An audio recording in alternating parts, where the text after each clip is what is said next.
the game, cause see the boxing voice. Welcome back, gang, for the first time and hopefully many more to come. Don't forget to subscribe to the YouTube channel and click on the notifications right here, this little bell, so you can get those emails every time we go live. Hey, what's going on, TBV? It's your boy Mike, aka Gross1911, back here with another one. This is my new segment. It's called Mike's Check Hook. Shout out to all the fans that helped me come up with the name, and shout out to Ness for giving me this opportunity to do these interviews and bring it to you guys like this right here. And I just wanted to give a quick message to anybody out there going through something, depression or anything like that, or anything that you just think you can't get through it, or you got somebody in your ear telling you that you can't do something. You can do anything you want to do in this life. I'm a living proof of that, all right? I'm living proof. So without further ado, enjoy this episode of Mike's Check Hook and many more to come. Peace. Good evening, ladies and gentlemen. I have a very, very special guest joining me over the phone today. He is the 2011 BWAA Trainer of the Year. He has trained guys from Andre Ward, Andre Berto, Amir Khan, Alfredo Angulo, Demetrius Andre, the one, the only, Virgil Hunter. How's it going today, sir? Everything's going well. How you guys doing out there? I'm doing pretty good. I'm over here in Indianapolis, man. I wish we had some heat, but it's not that hot today. Okay, is the weather in full tilt out there this time of year? It's a little bit warmer than normal, but it's still pretty cold. I'm not, like I told you earlier, I'm a guy from down south, so I'm not really a fan of the cold. What city are you in? I'm in Indianapolis. Okay, so you're right there in the mix. Yes, ma'am. Yes, sir. The heartland of America, is what they call it. Yes, they do. Okay, well, one of the main topics that people are like wondering about and are like thinking about is Andre Ward. We've been seeing him on the Contender. I think that helped out a lot with people just like getting to know him and like seeing him more often. And we see him on ESPN commentating boxing. Is there any way that Andre Ward will come back and fight again?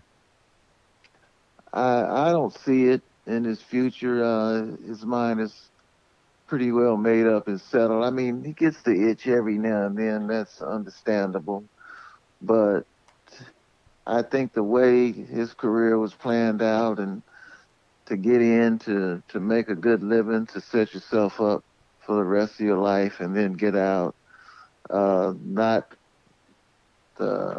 slipping in the game, but get out on top is a thing that very few fighters can accomplish.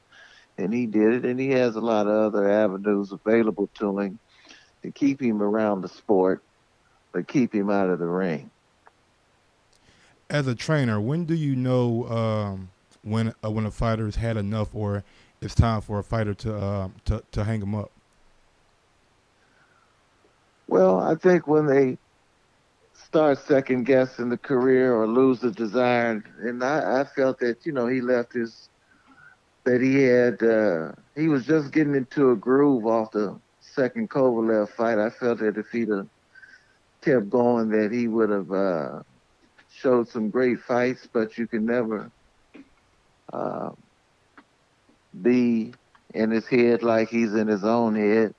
So you have to respect the decision.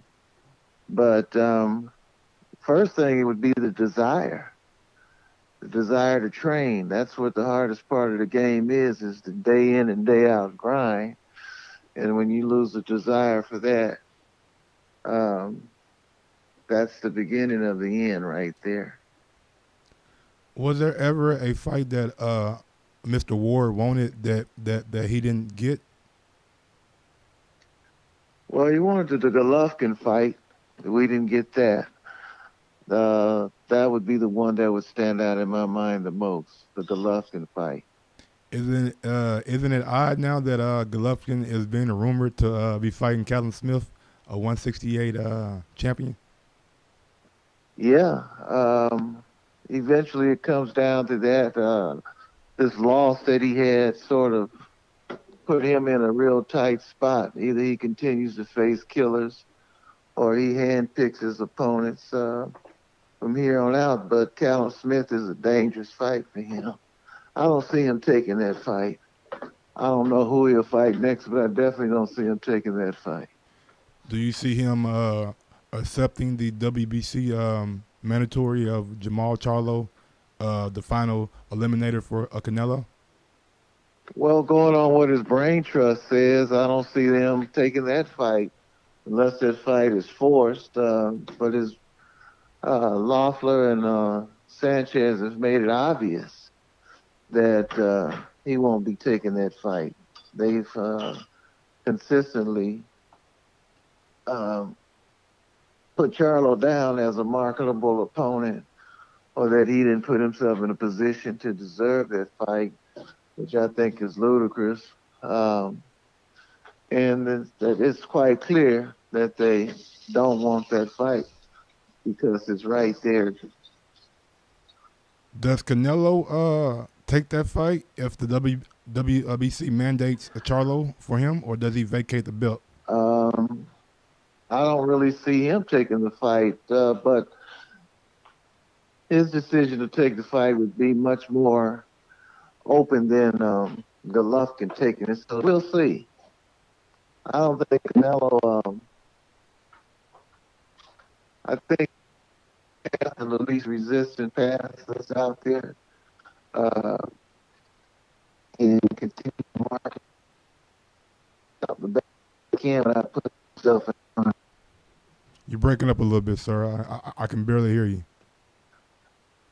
I don't think that he'll put himself in harm's way. I think he'll max out the best way he can without really putting himself in harm's way or taking a challenge like Jamal Charlo. They've made it clear that they don't want to fight Charlo. And Eddie Hearn's remark about Charlo having to be a DAZN fighter, that pretty much says it all. What did you think about that? Like Eddie, well, never mind, because he said it with Andre. And, Andre is a fighter of his. I was going to say, how does he know that Charlo has to be a DAZN fighter? Because if that fight goes to purse bid, then the people with the deepest pockets probably going to win. Well, yeah, I always thought it would be what the governing bodies would say, or they would strip you. If they're going to be fair, a network shouldn't have anything to do with it, but it does. It's like the Crawford-Spence situation. Even though Aram says different that he can make that fight, I don't know if the fight could be made. Did you by chance see the Crawford and Spence confrontation over this weekend?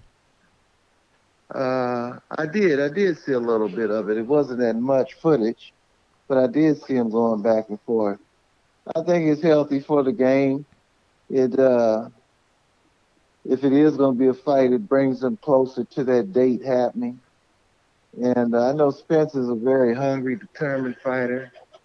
It's a shame that he has to navigate the waters without really having the challenges and everything. It seems like it's a lot of excuses being made not to fight him. Yeah, why these guys don't want to fight Spence, man? Like Sean Porter not trying to fight him, Danny Garcia's not trying to fight him, Keith Thurman just came back. It's not difficult to see why they don't want to fight him. I mean, it's a dangerous fight. That's not minimizing the opponents. That's not minimizing Sean's ability or Danny's ability, but it's a dangerous fight. And in this business, I'm sure it's one that you would avoid as much as possible if you can. But it's a dangerous fight. So Spencer set himself up to separate himself as far as being an opponent or a desired opponent.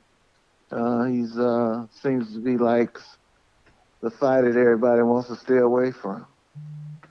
Bob Arum recently called Al Heyman a cancer, and he's the reason why the Crawford and Spence fight can't take place right now.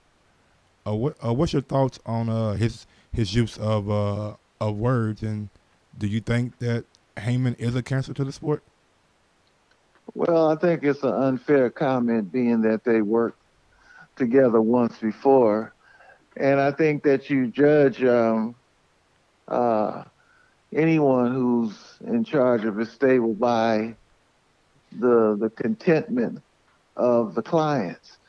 And so far, um,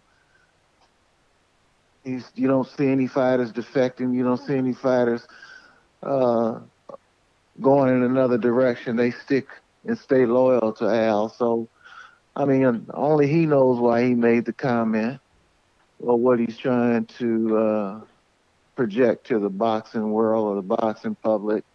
Only he knows why. Absolutely. Have you ever met Mr. Heyman? I have. What's your well, I don't what was your assessment of him when you met him? Gentlemen. Does he seem like the person that every fighter says that he is, that he really cares about his fighters and tries to do the best he can for them? Well, I wasn't in his company long enough to make that assessment, and Okay. I don't know him that well to make that assessment.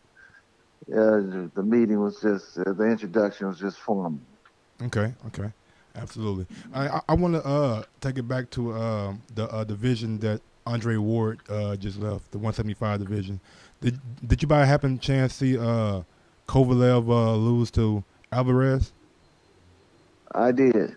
What did you make of Kovalev's performance, and do you think that he can do anything different in the rematch?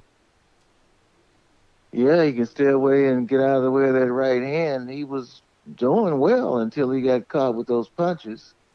But Alvarez was determined, and he knew if I hung in there and seeing the two Ward fights where Kovalev fades, I'm sure he had in his mind to weather whatever early storm would come on and get Kovalev on the other side of 6, and that it would be favorable to him. And it looks like it turned out, if that was in his plan, it looked like it turned out right for him.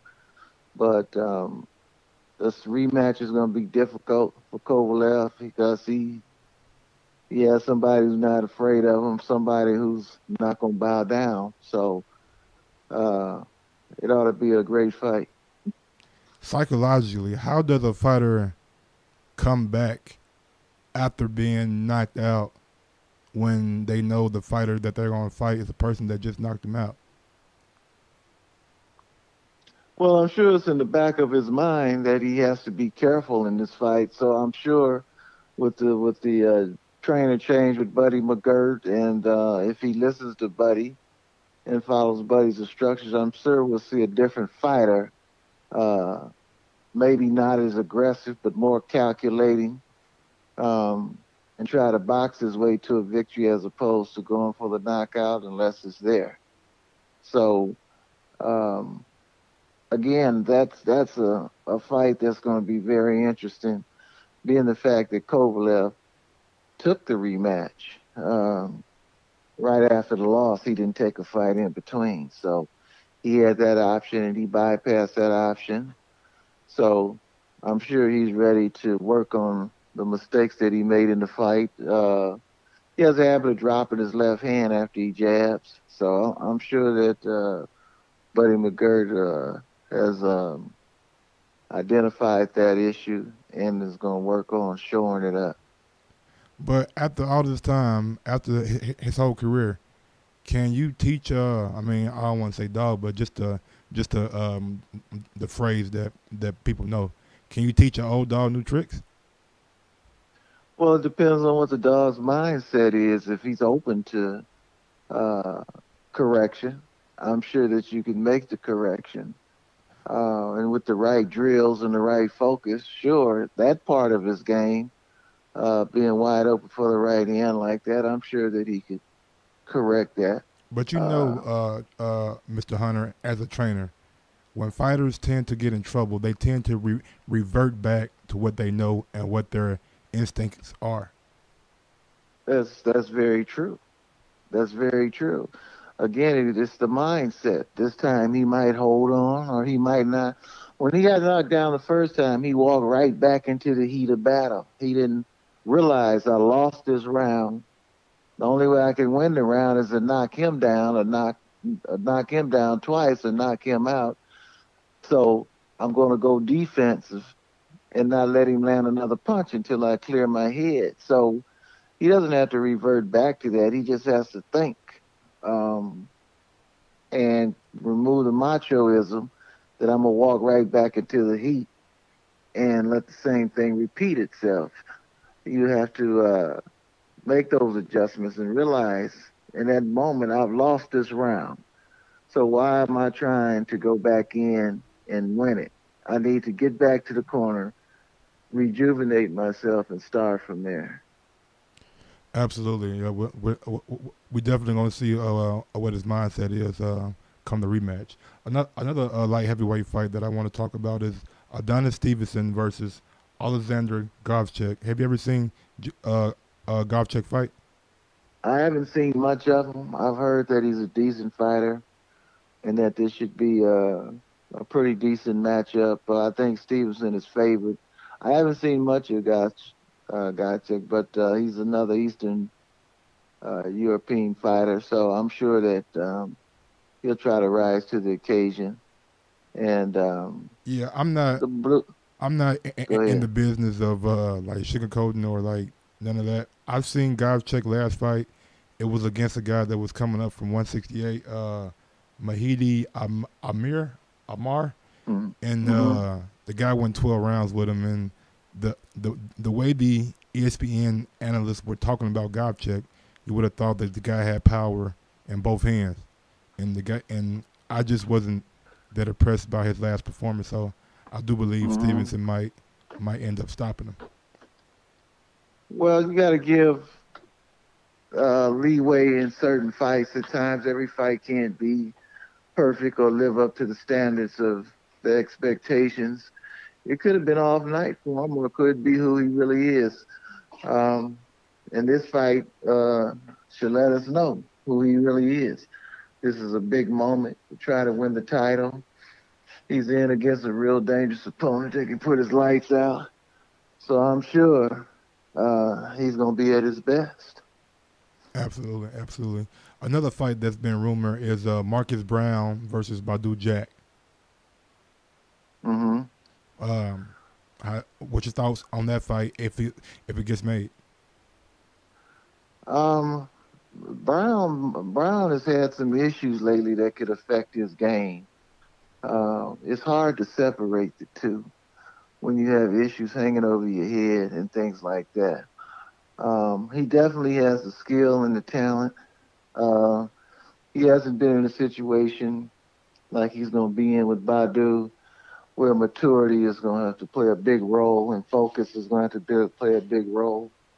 And outside the ring, he seems to have some detrimental distractions that definitely could hurt him inside the ring. So time will tell on that fight too. But he definitely has the skill and the talent to give Badou some problems. Absolutely. Now there's a couple more prospects overseas that caught my attention, and I just want to know: have you seen these guys fight? And if you have, what's your thoughts on them? Anthony Yard and Joshua Buatsi. Yard seems to be a good prospect. I know there's been some complaints about his level of opposition, but the way he's executing, you can see the ability and the talent there. And Buatsi, I believe he's an Olympian, and he shows a certain viciousness. Both of them show a certain viciousness in their bouts. So it looks like they're headed for a domestic clash somewhere along the line. But right now, each one of them, you would have to consider them a top prospect and a threat to any light heavyweight at this moment in the world, depending on when the time frame that they fight. Absolutely. Now, this weekend we have John Pascal and Dimitri Bivol. Do you think? I know it was talks that Pascal was going to retire after his last fight. Do you think having 1 foot out and like 1 foot in could be a problem for Pascal, or do you think Bivol is just too skilled for him? Well, this is a name for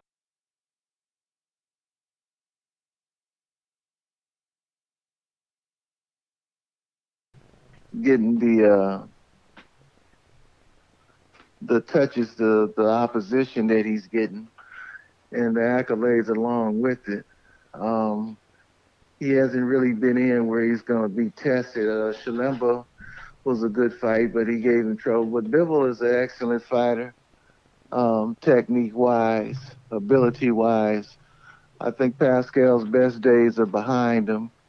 It'd be hard to give him a chance in the fight based on his last 2 or 3 performances at the top level. So anything unforeseen that Pascal has that could trouble Bivol. He does have the ability to cause problems early in the fight if he could sustain it. And if he has anything left on his odometer, it could be an interesting fight. But I favor Bivol in the fight. When it's all said and done, who takes over for Andre Ward at 175 as being the best fighter out there? Well, the smoke certainly hasn't cleared yet. No, sir. So you would have to put Alvarez, Bivol, Stevenson in that 3-headed mix and see who emerges out of that. Right now, I think the sentiment would be Bivol, but you can't leave out Badou either. He's right there also. So they have some interesting matchups to be made, but until they're made, we'll never know. But I think Badou definitely has a chance of emerging as the top light heavyweight if he continues to develop and continue to improve the way Eddie Mustafa has him going at this point. Yeah, he's no longer with. I'm sorry, Eddie Mustafa. Louis Duval. Yeah, Louis Duval. Sorry about that. Yeah. Okay, I would like to move on and talk about one of your fighters. I don't know if he's still a fighter of yours, but I know before the health scare, I mean, he was a fighter of yours. Amir Khan, how's the relationship with Amir right now? The relationship, we have a good relationship. We've talked. I don't blame him. You know, he had to make a change because of the health scare that I had and the uncertainty that it brought. So, and real right quick, now, I'm sorry for cutting you off, but on behalf of the whole boxing community, we're glad that you're well, and we're glad that you're still able to do what you love, man. Because we really appreciate your contribution to this boxing. Well, I game. appreciate it. I've made a full 100% recovery, so I'm right back on the grind. No residuals, so everything is right. But yeah, I've spoken with Amir. We've maintained a friendly relationship, and we'll see how it is in the future. Do you think he should fight Kell Brook next? Kell Brook's been calling out for a long time now.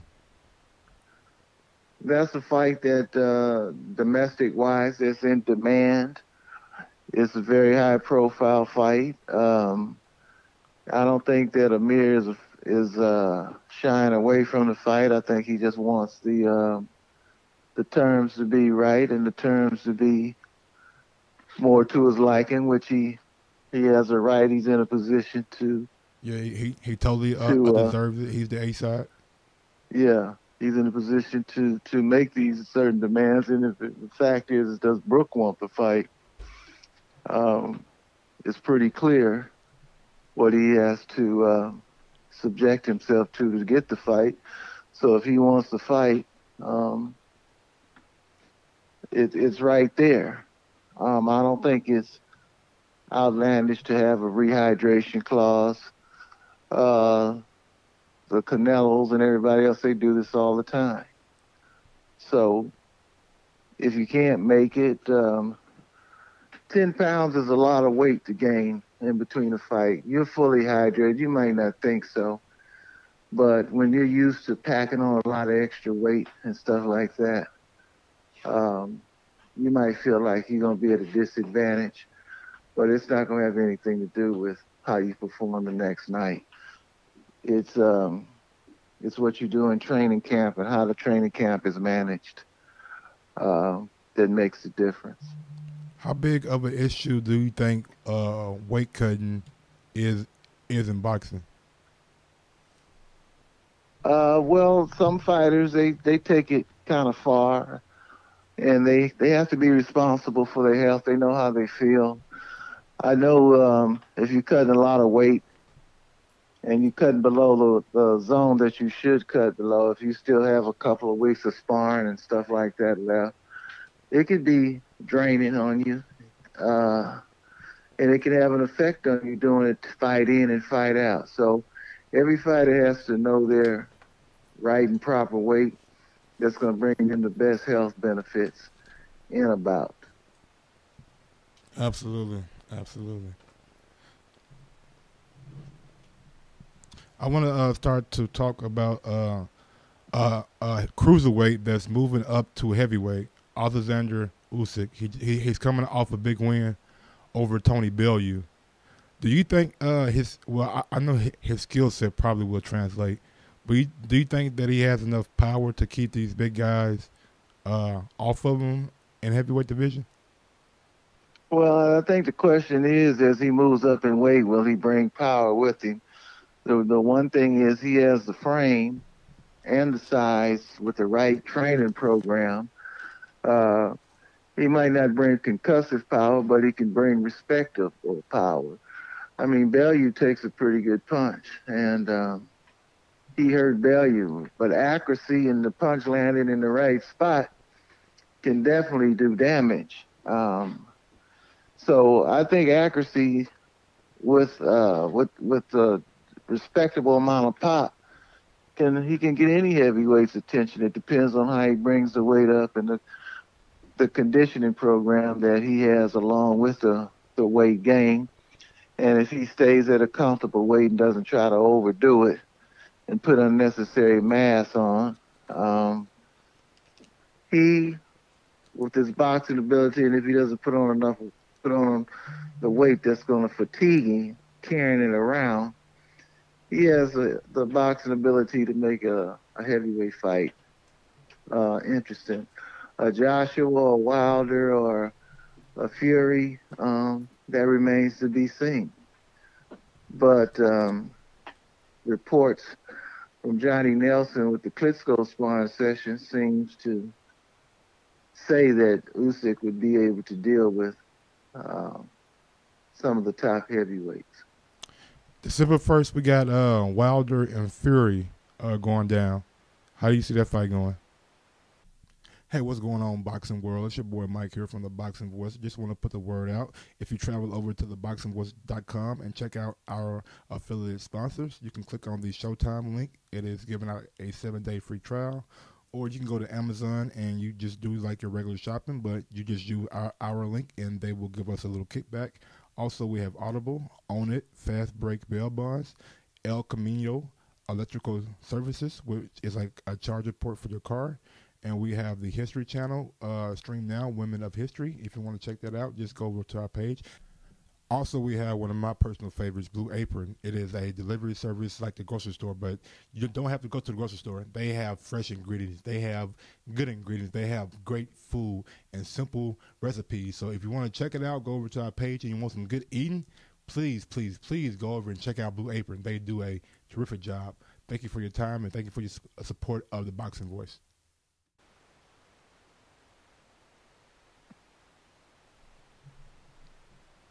Sorry about that. December 1st, we have Wilder and Fury going down. How do you see that fight going? Very interesting fight. I see the fight going in segments. It'll be interesting to see how Deontay responds if Fury gets him behind in the fight. It'll be interesting to see how Fury responds. Deontay hurts him early in the fight. On paper, Deontay should definitely be considered the favorite based on all the things that Fury has come through. But it's an opportunity for both of them to prove their greatness, both of them to prove their impact on the heavyweight division. And I'm just want to be a fan and enjoy watching the fight. And it's getting close. So that's how I would look at it. Did you by chance see Povetkin versus Anthony Joshua? I did. What did you make of that fight? Some people think Povetkin maybe had some success early, and maybe some of the bigger heavyweights and other heavyweights could capitalize on what Povetkin couldn't. Well, Povetkin is a skilled fighter. You have to consider his age and some of the physical dimensions that he was giving up. So he eventually left himself open to get caught. The concentration that it requires round after round to avoid Joshua's power and still get your punches through has to be tremendous. So at some point he had a mental lapse, and Joshua was able to get his punch through on him. But it was an interesting fight. I don't see anybody else out there that fights like Povetkin or could get close to Joshua like he did. I don't see anybody out there yet or take the chance to do it. So Povetkin, he got stopped trying to take a chance on winning. So I have to respect him for that. Luis Ortiz has been very vocal about trying to get the Dillian White fight and then fighting AJ. Do you think Ortiz has the skill set that could give AJ trouble? And do you think that he has the skill set to beat Dillian White? I think the White Ortiz fight would be a very interesting fight. It'll be a head-up fight. I would, skill-wise, I would favor Ortiz in that fight. Determination-wise and the ability to effectively brawl could cause Ortiz problems. But again, it's a fight that needs to be made. On paper, it seems like an even matchup. Ortiz against Joshua, that's a dangerous fight for Joshua because Ortiz has the ability to punch with you and step to you at the same time. So it's a dangerous fight. He has the power to hurt you. He's very skilled, and being a southpaw, he brings a lot of dimensions to the table. He's not somebody that you can take light. So, but I would like to see Ortiz versus White. If White gets past Chisora, it's no guarantee that he's going to get past Del Boy. Based on their first fight, that was a real toss-up fight. And Chisora, White has said he's considerably improved after their first fight. And Chisora has had some ups and downs, but he's there based on his last victory. So, and the dislike is there. So usually when that element is on the table, one can step his game up and rise to higher heights in the bout. So that's going to be a good domestic fight. Jarrell Big Baby Miller has been making a lot of noise. He stopped his last two opponents in good fashion. Do you think that he can be a big player in the heavyweight division? And who would you like to see him match up against? He's been calling out Dillian White too. Yeah, I'd like to see him step up. If he is what I believe he is, a legitimate heavyweight, he's got to step it up and put himself in that position to validate that. He does have a set of skills, and of course with his size that he brings, it's going to make him a dangerous opponent for any heavyweight there. But he's going to have to jump that hurdle and get up in that top 3 zone where he's going to be taken serious. I believe he has the assets to do it. It's just a matter of him taking that chance and going ahead and doing it. So the verdict is out. Until then, if you keep feeding him who you're feeding him, it's just going to be a massacre one at a time. So I think he has to have it in his mind. And it's good for his confidence to get a White out of the way, to get a Joseph Parker out of the way, a Ortiz out of the way, and really show that you're a threat to the division. So I would like to see him rise to that occasion. But you can't question how they moving him. But I think he needs to be in a real serious fight with a real serious threat. Now you have a heavyweight prospect in Tony Yoka, correct? Mm-hmm. He was in the news recently for a discrepancy or not showing up for a doping test over in France, and now he's suspended from fighting over there in France. Is that correct? He missed 2 drug tests, I believe, not being where he indicated on the application where he's going to be. And that's very difficult to be there. But you do have to notify the authorities where you're going to be. He's never failed a drug test. He just missed 2 drug tests. So the rules in France and the government bodies, they had a hearing, and they imposed this penalty on him. So he has to live with that. He's due back in the ring in July. He's definitely a threat to the division. He's a hell of a fighter, and I'm looking forward to him coming back. Absolutely. So where will he be fighting at, since he can't? Well, his fights are in France. He trains here in the Bay Area with me, but his fights in France. He's contracted to fight in France for the next 2 years through Canal TV. So that's where his fights will be held. And by the time that first contract is up, we hope that his name is out there big enough and he's defeated some formidable enough opponents to be to fight in the States and to be known in the States. So with this unfortunate setback, he has a hurdle to overcome, but his ability and his determination and his dedication will allow him to overcome that hurdle. How'd you feel about HBO calling it quits after such a prestigious run in the boxing game? Well, it was sad. I mean, HBO has been around forever and gave us a lot of great fights. So anytime an entity like that closes its doors on what it's known for, it's a lot of mixed emotions involved.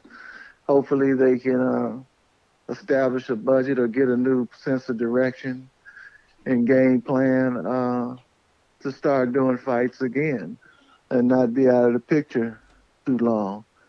But it's a sad moment for boxing, for sure. How did you feel about having to watch all these different networks for like fights like Showtime, ESPN, ESPN Plus, The Zone, Fox? I mean, there are like so many different apps and channels that you have to use to watch boxing now. Like, how do you feel about that? Do you think it's good for boxing having all these different outlets, or is it bad for boxing because it puts things so far out, like not so far out, but so spaced out on different platforms?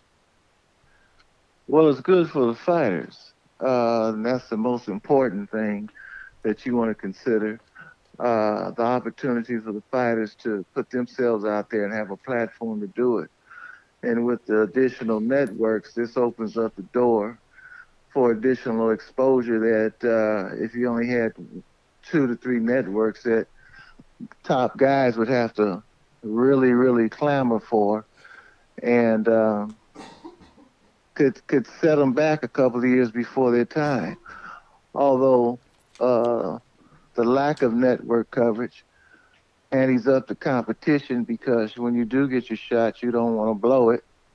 You want to continue to be on that network, but it's good for us to be able to see who's up and coming. That's important in boxing, to know who's up and coming, who the prospects are, where you could project the health of the game and the success of the fighters down the road, and the additional outlets allow this to allow this to happen. So I think it's a good thing. You can't have enough coverage on. You got 3 channels on football, college football's on several channels, Major League Baseball, basketball's on several channels. So it can only help with the exposure. And in this sport, you make it with exposure. So fighters that normally would be hidden because of the lack of network coverage, we're able to see them be visible to the public. It's like a Buatsi or even Anthony Yard. If it was network shortage or it wasn't that many, we wouldn't know who they are. But they have the option of fighting on different networks. The UK has several networks. The US has several networks. The zone is worldwide. So ESPN is a major player in the game now. So it's good for the fighters and those who enjoy the sports, the viewership. Absolutely, absolutely, it absolutely is, and it gives the fighters all the chance to really make a lot of money, man, and that's what it's all about.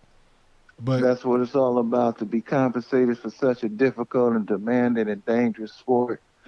I think the compensation is warranted and justified. So it definitely helps.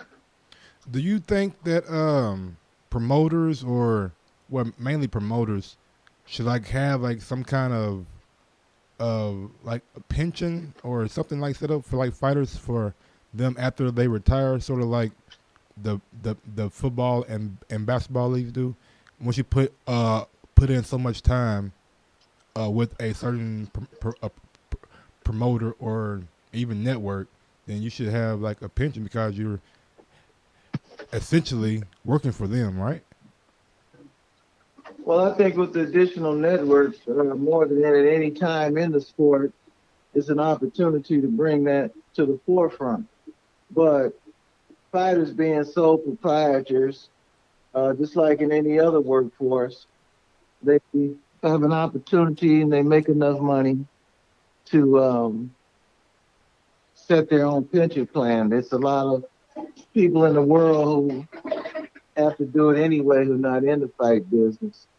So being that they perform once or twice or 3 times a year, I'm sure that it's a difficult decision to pay monthly on retirement plan or anything like that coming from a promoter, and there's no activity involved.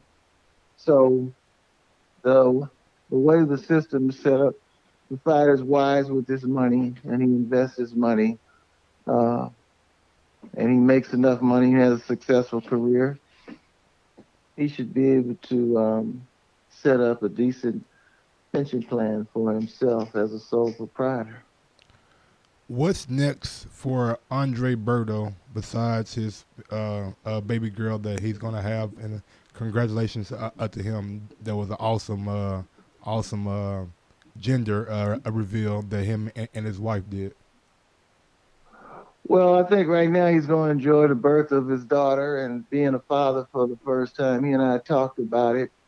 It's definitely changed him and brought him more into focus on what he wants to do. So I look for him to be back in the ring sometime before the summer.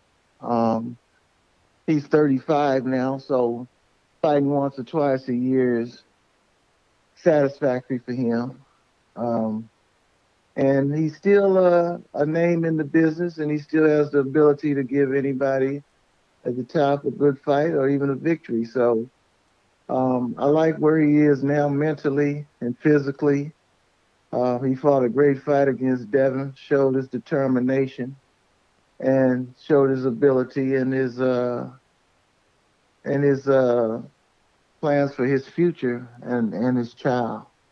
So I think the child brings a lot of maturity and determination to his game until he finishes participating in the sport. Ben 35, how much longer do you see him having in the sport? Well, with technology the way it is today, the conditioning programs and what he showed in the last camp and the last fight, he shouldn't have a problem fighting at that level for the next couple of years. I don't see, he's really athletic, uh, quite explosive, and a better boxer than people give him credit for. So, of course, his style is changing, and that's for longevity. So, but the threat of his power is always there. So he's reinventing himself, and I think he's got a good mindset to do it. And the improvements that he's showing and the drive that he's showing should benefit him however much longer he goes. We recently got an announcement in a press conference for Manny Pacquiao and Adrian Broner. How do you see that fight going, and do you think Adrian Broner can pull off the upset and stay focused enough and disciplined enough to pull off the upset? It's a very interesting fight. If you base it on Manny's last fight and Adrian's last fight, uh, you can't really pick a clear winner. Adrian, based on some of the fight hype interviews that I've seen, seems to be in a more peaceful place. He seems to be more grounded.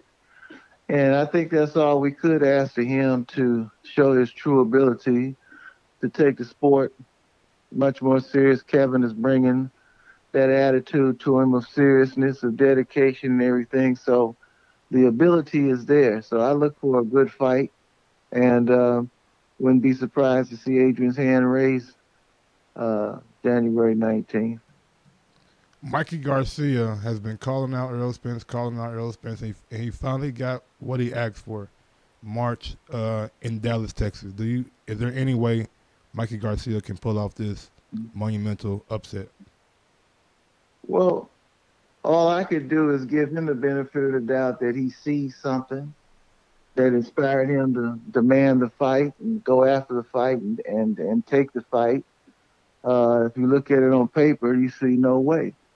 Errol Spence is a dangerous fighter, so I think the first and second round of that fight will determine who, if Mikey made a mistake or if Mikey sees something. It's all on Mikey. It's not on Errol. But, of course, Errol has to perform, and he doesn't get any credit for this fight. If he wins, he's going to be too big. He's not going to get the credit Lomachenko got over Redondo, being two weight classes big and everything. He's just going to get that he was too big and Mikey made a mistake. And it definitely won't be a legacy fight like rightfully that it should, being that Mikey's status is at a pound for pound, a Hall of Famer in the future, and things like that. Errol should get the credit for taking the fight, agreeing to the fight, and also winning the fight, and not be minimized because of the size difference.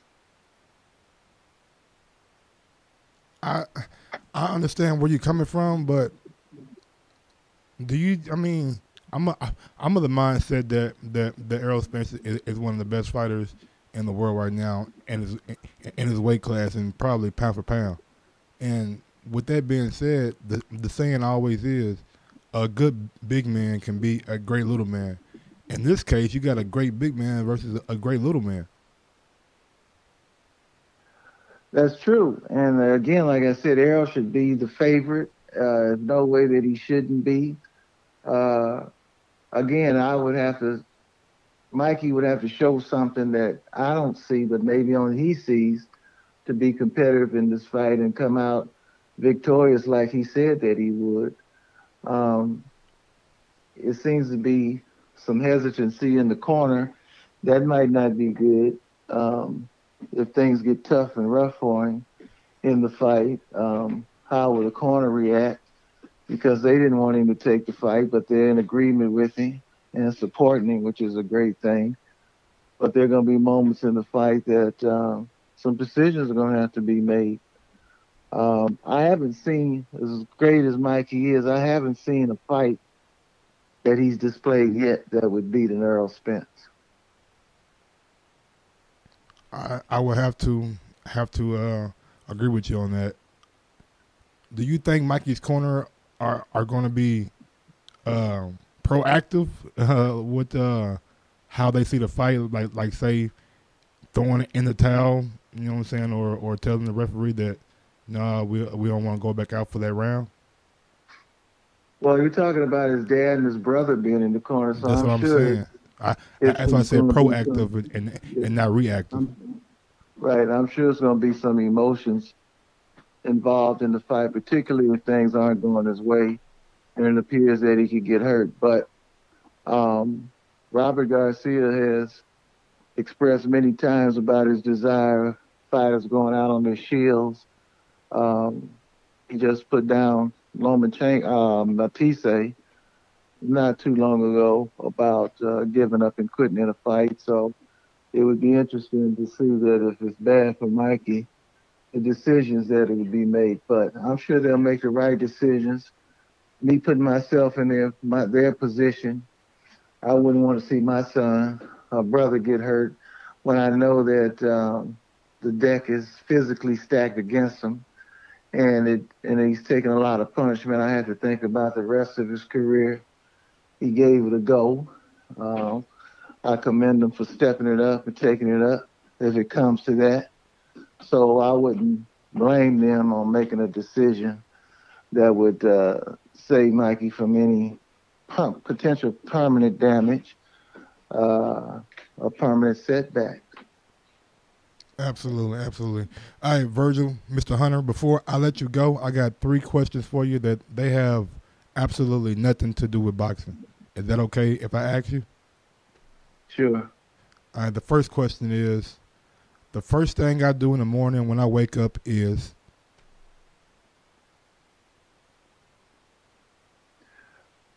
Thank God for another day. And I usually get on the computer since I'm retired and doing what I enjoy doing. I get on the computer and then I just think out my day. The 3 most important things in my life are? My grandchildren, of course, my health, and of course, the care of the young men that I have in my care, caring about their lives and everything. Their lives are in my hands. Their careers in my hands. So that's off the top of my head. That's pretty much what I can think of. And my last question for you. Boxing has changed my life. How? It's changed my life in the sense that it's brought things in my life that I never foresaw coming. And I'm appreciative of that. And it's given me an opportunity to travel, to see the world, to meet great people, to experience many thrilling moments in the sport. And I'm thankful for that. Absolutely, absolutely. Well, I want to thank you for your time. If you have any social media that you want to give out, can you please give it out now? I'm not socially connected on the internet. I tend to stay away from that. It might be a day and time that I'll get a Twitter or Instagram or something like that, but so far there's no way that other than the basic way that you can contact me or converse with me. I tend to lay back from that. All right, whenever you get an IG or a Twitter, let us know, and we're going to break that news for you. Will do. I appreciate it. All right, man. Thanks for your time. Have a great rest of your day, and I appreciate you, and thank you for everything you do for boxing over here at the Boxing Voice. We really appreciate the effort and the contribution that you have given to the sport. You're most welcome. Tell Nesta hello. I will. Thank you so much, sir. Have a good day. All right. Take care.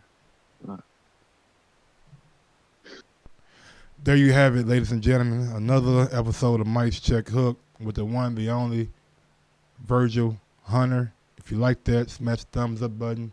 And don't be scared to hit that like button and share it and share it and share it. I'm going to have some more hot shit coming, man. Just trust me, man. Peace out. What is up, TBV family? Yes, YouTube has been cutting funding to their channels as of late, and with net neutrality going through its process, the internet is changing. If you want to keep your favorite channel intact, coming up with tons of content, and plus get hours and hours of extra content, head over to patreon.com/ThaBoxingvoice to become a member of the TBV family and help support the channel. Peace.